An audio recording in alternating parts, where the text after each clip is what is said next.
An official of the American Chamber of Commerce is bullish about the Philippine economic growth this year. He expects the economy to grow even higher than that achieved last year. Freddie Abando reports. The economy may have slowed down in 2014. For 2015, there is great optimism of a major recovery. No less than a key official of the American Chamber of Commerce is bullish. The economy will hit a higher growth rate compared to the 5.8% or 6% registered last year. The economy will be good this year, higher than average level of the previous decade economic growth.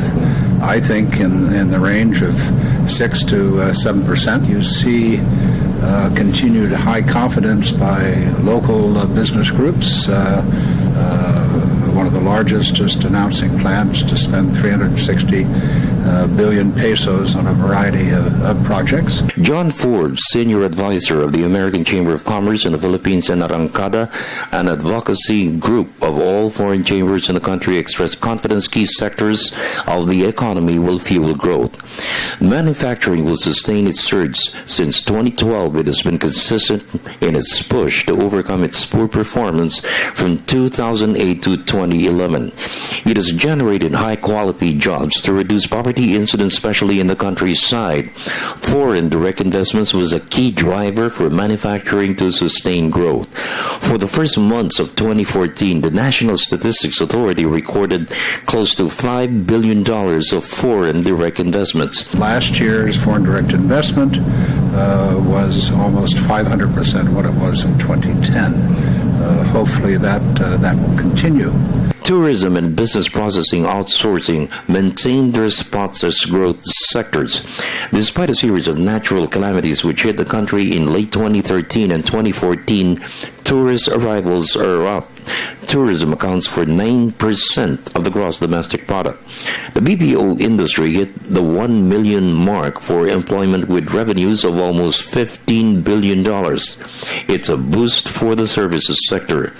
The Philippines is still the #1 call center of the world. It met the 1 million employee mark and it will continue to grow.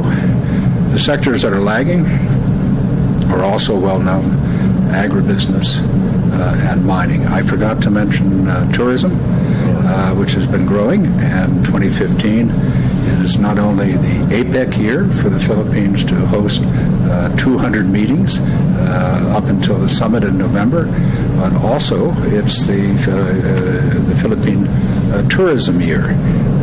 So we're moving up to the original target at the beginning of the administration of doubling 3 million to 6 million. Consumer spending will continue to grow with rising incomes. Remittances of overseas Filipino workers, which could hit $25 billion, is a major plus for 2015.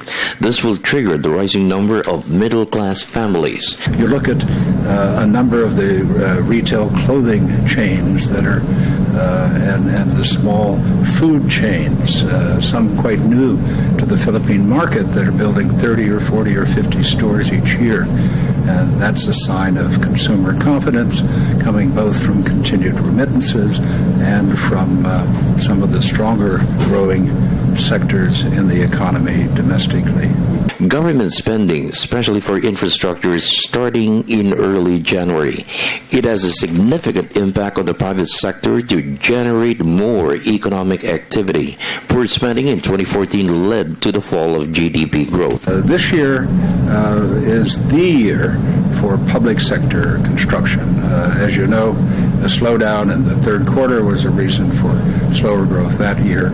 And if the government is going to reach its target of spending 5% of GDP by 2016 on public sector infrastructure projects, it really has to roll them out in 2015 and 2016. So the bureaucracy is a challenge to the bureaucracy, because I think they were intimidated by the Supreme Court decision, the DAP, all the fuss over PDF.